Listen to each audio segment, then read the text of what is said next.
հարգելի Արմինե, այսպիսի մի ինֆորմացիա կա, դա էլ հայտնում են հրապարակ օրաթերթի մեր գործընկերները, որ ԿՊ ուրախ ավտոբուսի ոյաժները պարզվում է ազդում են անգամ որոշ ԿՊ-ականների նյարդերի վրա։ Այդ ավտոբուսի մեջի ժողովրդի վրա են ազդում, թե այդ ավտոբուսի ուղևորներ են։ Իդեպ այս առումով ես մի կարևոր լրացում անեմ։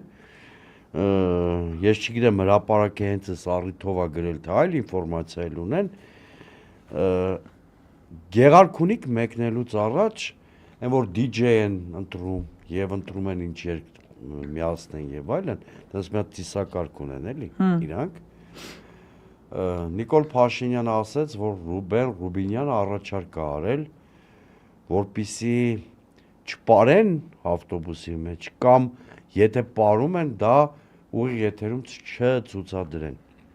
Այսինքն ինքը պրոբլեմ չունի բուն երևույթի դեմ, իրան պետք է ասաց, որ Ռուբինյանը ասել է, որ դա նյարդայնացնում է մեր համակարգացիներին։ Այսինքն նման խոսակցություն նույնիսկ Ռոբեր Ռուբինյան ամենայն ազնվությամբ մեզ նյարդացնում է ոչ թե ձեր ապարելը ավտոբուսում, առհասարակ ձեր լինելը մեր կյանքում, ապարեք ավտոբուսում, չապարեք ավտոբուսում, դա բացարձակապես ոչինչ չի փոխում։ Այո։ Մեր վերաբերմունքի մեջ ձեր նկատմամբ։ Հասկանում ես, այսինքն ես գիտեմ, որ դուք ունեք լուրջ խնդիր պատճառահետևանքային կապի ընկալման մեջ դրա մասին բազմիցս խոսել եմ,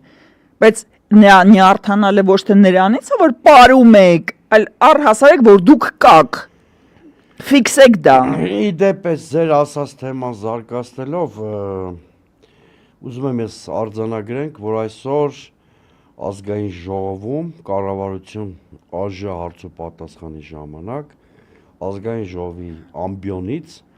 Նիկոլ Փաշինյանը հրեշավոր մի հայտարարություն է արել, ես ուզում եմ բառացի մեջ բերեմ, որ հետո մեզ չմեղադրեն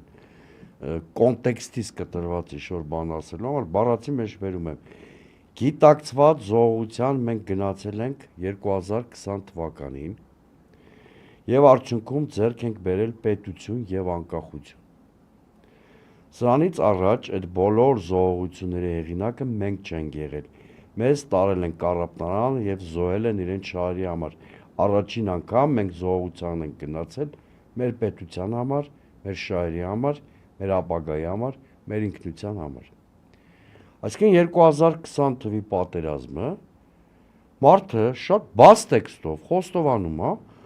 որ իր գիտակցված զողողության այլ խոսքով ինքը գիտակցված մատաղ արել մեր երեխեքին, այո, որ այսօր մատաղ անի նրանց ում չի հաջողվել մատաղ անել 20 թվականին, որովհետև դրանից հետո մենք ունեցել ենք 21 թվականի ագրեսիա Հայաստանի Հանրապետության վրա, 22 թվականի եւ 23 թվականի Արցախի հայաթափումը, ու մարդը գիտակցված, միտումնավոր, սառնասիր, այստեղ ռացիոնալ գնացել է այդ քայլի ու հերիք չի ինքը դա արել է, ինքը չի զղջում իր արածի համար։ Ավելին ասեմ, դուրս եկավ են թեմա, երբ որ իրա կողմնակիցները, նաև ինքը այլ առիթներով նախկինների գրպանն էին գցում, չէ, այս հայտարարությամբ ինքը ասել է, դե մի հատ հիմար տրամաբանությամբ իհարկե, քանի որ մենք անկախ պետություն չենք եղել, ես գիտակցաբար տարել եմ Ղարաբաղը փուռ եմ տվել, այդքան մարդու գլուխ եմ կերել, որպեսզի իբր թե անկախ պետություն դառնանք, բայց այդտեղ էլ մի հատ անհասկանալի բան է։ Համաշխարհային պատմության մեջ դուք գիտեք որևէ նախադեպ, երբ որ մահաբեր ստորացուցիչ պարտությամբ ավարտված պատերազմը անկախության հռչակման տրիգեր լինի։ Չկա նման դեպք։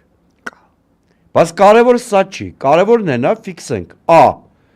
Նիկոլ Փաշինյանը ասում է, որ պատերազմի սանձազերծումը կամ դրա հրձիկ դառնալը իր քաղաքական որոշման հետևանքով է եղել։ Այսինքն Քոչարյանը 30 տարի առաջ չի ծախել Ղարաբաղը։ Քոչարյանը Լևոնը Սերժը 30 տարի առաջ չեն ծախել, ֆիքսենք։ Երկրորդը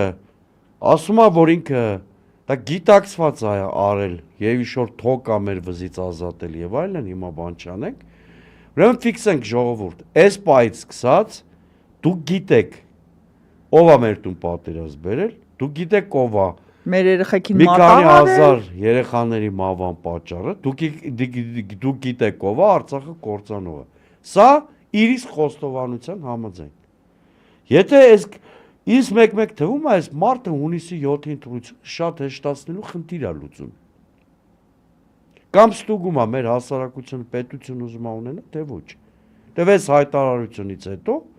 բոլոր են քաղաքացիները, որ կքվեարկեն Նիկոլ Փաշինյանի օգտին, ըստ էության քվեարկում են պետության լուծարման օգտին։ Կամ Հայաստանի Արևմտյան Ադրբեջանի վերածվելու օգտին, այլ բացատրություն հնարավոր չի, չէ՞ տալ այս Միանշանակ հայտարարությունից համամիտ հետո եմ, այո։